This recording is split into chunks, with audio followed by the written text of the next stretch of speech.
One of the most important Bible verses of all times is the one that says, and they will return to the Father from every corner of the earth, and they will say, truly we have inherited nothing but lies and vanity from our fathers. So there's two opposing forces. There's the destruction of Gog's army, which is going to happen, and 1/6 will be left. And then there's the Rams of Nebaioth will minister unto thee. How will you know who the Rams of Nebaioth are? Because they will start to develop an adamant harder than flint on their forehead. They're God's ministers. Anyone who contradicts them or opposes them in their mission are Gog. But 1/6 of God will be left. So it's important that you listen to the ministers very carefully. Flames of fire. Flames of fire. That's what it says. You can look at my ministry, or you can go on to my Instagram. Mick the Terrible One. That's it. Mick the Terrible One. MICKTHE Terrible. One TEREBLE. Terrible one. Make the terrible one. Yeah, so the Rams of Nebaioth shall minister unto thee. Because we're the Rams of Nebaioth, my family, my ancestor was Athelstan after the Khan. He had an adamant's harder than flint on his forehead. Ezekiel the proper Athelstan or Alexander the Great. Yeah, he destroyed the Prince of Tyre's kingdom. But also, we owned Petra. It tells you clearly in the Bible that Petra belongs to the Rams of Nebaioth. And the Rams of Nebaioth are said to come up with acceptance on mine altar as a sacrifice. What does that mean then? Well, there's actually a verse in the Bible that says, Michael and the angels warred in heaven against the dragon, and the dragon prevailed not, and they loved not their lives even unto death. What does that mean? Well, it sounds like to me that they go on a kamikaze mission, you know. But you know, the Lord says that also a sacrificial. The Lord requires a humble heart as a sacrifice. So a sacrifice on the Lord's altar could also mean a humble heart and total circumcised foreskin of the heart to the Lord. So if anybody wants to have a chat with me when I'm about, because sometimes I go down to Speaker's Corner and stuff about Gog's army, and I've identified clearly, I have no doubt in my mind who Gog's army is, and what the black vapour and the black cloud, what this man with vapour that passeth away in time, and what the cloud is, what the dark mist is, the vapour, the vanity, the cloud. You see, the vanity and the cloud and the mist and all, they're all interpretations of the same word. So the Lord says, what is man but vapour that passeth away in time? So the Lord breathed vapour into people's noses, the breath of life. So something steals that.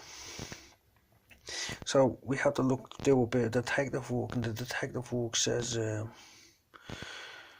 let's see where there was a murderer from the start. The Lord says in one verse in the Bible, he was a murderer from the start. So the first murderer in the Bible is Cain.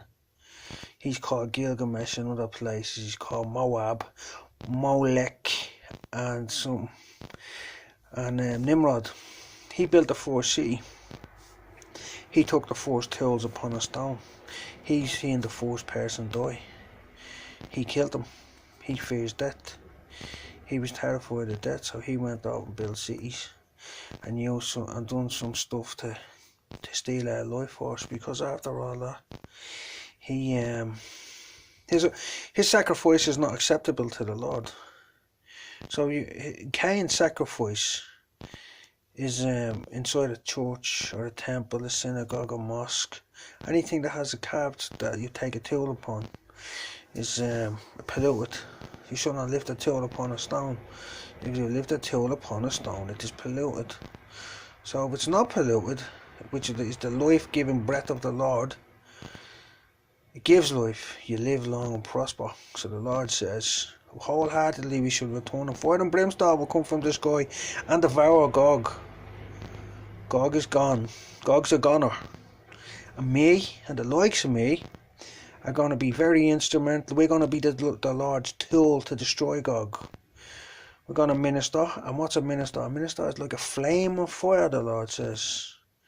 My ministers are flames of fire, and my angels are spirits. So we're going to burn. We're going to end up burning loads of people. Whole millions and millions and millions of people are going to burn. That's Lord's judgment. But if you look in the book of Nephi, in the book of Mormon, it tells you the black mist of the people who were slain, but not by the judgment of the Lord. The black mist is who slays them. So I'm in Ram and Nebaioth, and I have to look around for more rams who are sealed on the forehead by the Lord. There's 144,000 or 142. There's 12,000 from each tribe except the tribe of Dan. There's none of them are sealed because the Lord has hated Dan. Dan is basically Gog, the Dan tribe. He said, God said, I have hated Esau. Yeah, he hates Esau. He says, I will bring the calamity of Esau upon him at the time I will visit him. So the time he will visit him, he said that in the back.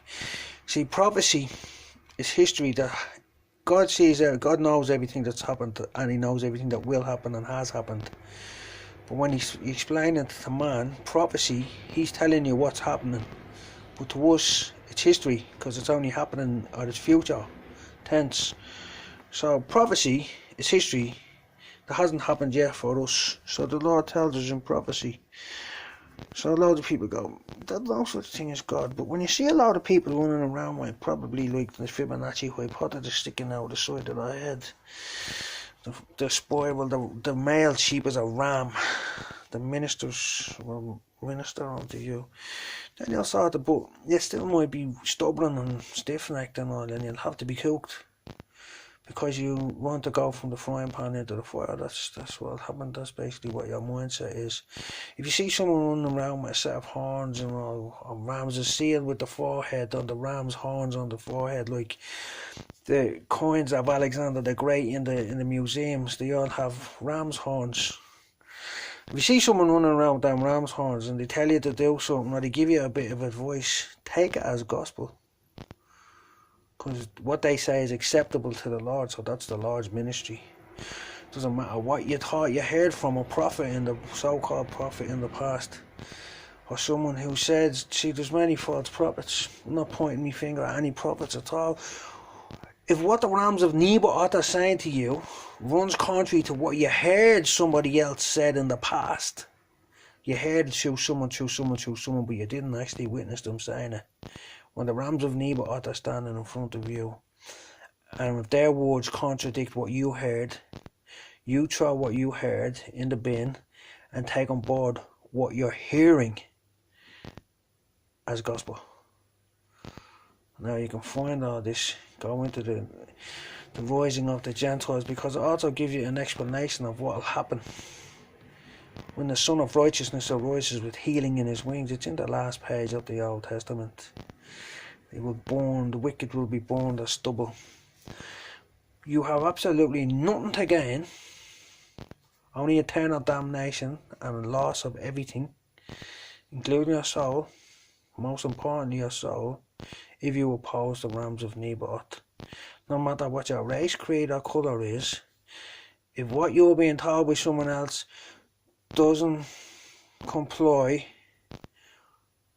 with what the Rams of Nebaioth say to you, because they will be here soon, you'll see them soon enough, because it's the end of days, and you'll see the destruction of Gog's army.